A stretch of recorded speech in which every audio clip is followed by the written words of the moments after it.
मत्ती की पुस्तक 9वां अध्याय। फिर वह नाव पर चढ़कर पार गया और अपने नगर में आया, और देखो कई लोग लकवा के एक रोगी को खाट पर रखकर उसके पास लाए। यीशु ने उनका विश्वास देखकर उस लकवे के रोगी से कहा, हे पुत्र, ढांढस बांध, तेरे पाप क्षमा हुए। इस पर कई शास्त्रियों ने सोचा, यह तो परमेश्वर की निंदा करता है। यीशु ने उनके मन की बातें जानकर कहा, तुम लोग अपने अपने मन में बुरा विचार क्यों कर रहे हो?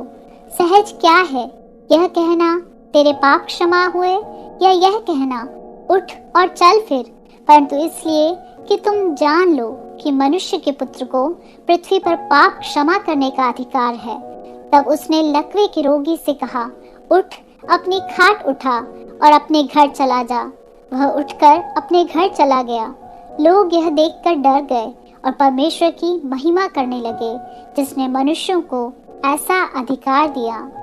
वहां से आगे बढ़कर यीशु ने मत्ती नामक एक मनुष्य को महसूल की चौकी पर बैठे देखा और उससे कहा, मेरे पीछे हो ले।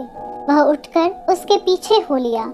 जब वह घर में भोजन करने के लिए बैठा तो बहुत से महसूल लेने वाले और पापी आकर यीशु और उसके चेलों के साथ खाने बैठे। यह देखकर फरीसियों ने उसके चेलों से कहा, तुम्हारा गुरु महसूल लेने वालों और पापियों के साथ क्यों खाता है? यह सुनकर यीशु ने उनसे कहा, वैद्य भले चंगों के लिए नहीं परंतु बीमारों के लिए आवश्यक है। इसलिए तुम जाकर इसका अर्थ सीख लो।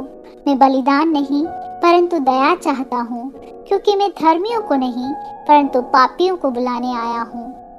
तब यूहन्ना के चेलों ने उसके पास आकर कहा, क्या कारण है कि हम और फरीसी इतना उपवास करते हैं पर तेरे चेले उपवास नहीं करते? यीशु ने उनसे कहा, क्या बाराती जब तक दूल्हा उनके साथ है शोक कर सकते हैं? पर वे दिन आएंगे जब दूल्हा उनसे अलग किया जाएगा, उस समय वे उपवास करेंगे। कोरे कपड़े का पैबंद पुराने वस्त्र पर कोई नहीं लगाता, क्योंकि वह पैबंद उस वस्त्र से कुछ और खींच लेता है और वह अधिक फट जाता है। और लोग नया दाखरस पुरानी मशकों में नहीं भरते हैं, क्योंकि ऐसा करने से मशकें फट जाती हैं और दाखरस बह जाता है और मशकें नष्ट हो जाती हैं। परंतु नया दाखरस नई मशकों में भरते हैं और वे दोनों बचे रहते हैं। वह उनसे ये बातें कह ही रहा था कि देखो, एक सरदार ने आकर उसे प्रणाम किया और कहा, मेरी पुत्री अभी मरी है, परंतु चलकर अपना हाथ उस पर रख तो वह जीवित हो जाएगी। यीशु उठकर अपने चेलों समेत उसके पीछे हो लिया। और देखो, एक स्त्री ने जिसको 12 वर्ष से लहू बहने का रोग था, पीछे से आकर उसके वस्त्र के आंचल को छू लिया, क्योंकि वह अपने मन में कहती थी, यदि मैं उसके वस्त्र ही को छू लूंगी तो चंगी हो जाऊंगी। यीशु ने फिर कर उसे देखा और कहा, पुत्री, ढांढस बांध, तेरे विश्वास ने तुझे चंगा किया है। अतः वह स्त्री उसी घड़ी चंगी हो गई। जब यीशु उस सरदार के घर में पहुंचा और बांसुरी बजाने वालों और भीड़ को हुल्लड़ मचाते देखा, तब कहा, हट जाओ, लड़की मरी नहीं पर सोती है। इस पर वे उसकी हंसी करने लगे।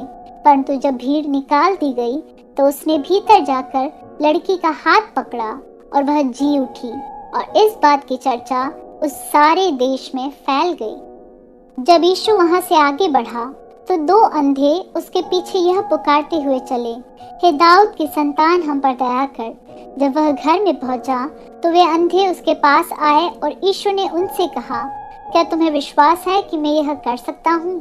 उन्होंने उससे कहा, हाँ प्रभु। तब उसने उनकी आंखें छू कर कहा, तुम्हारे विश्वास के अनुसार तुम्हारे लिए हो, और उनकी आंखें खुल गई। यीशु ने उन्हें चिताकर कहा, सावधान, कोई इस बात को न जाने। पर उन्होंने निकलकर सारे देश में उसका यश फैला दिया।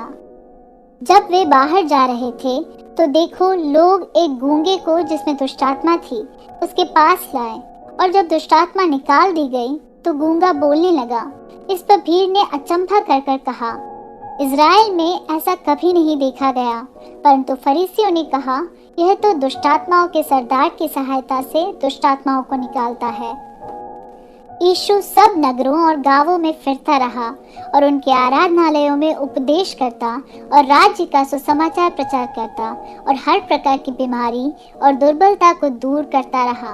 जब उसने भीड़ को देखा तो उसको लोगों पर तरस आया, क्योंकि वे उन भीड़ के समान जिनका कोई रखवाला न हो, व्याकुल और भटके हुए से थे।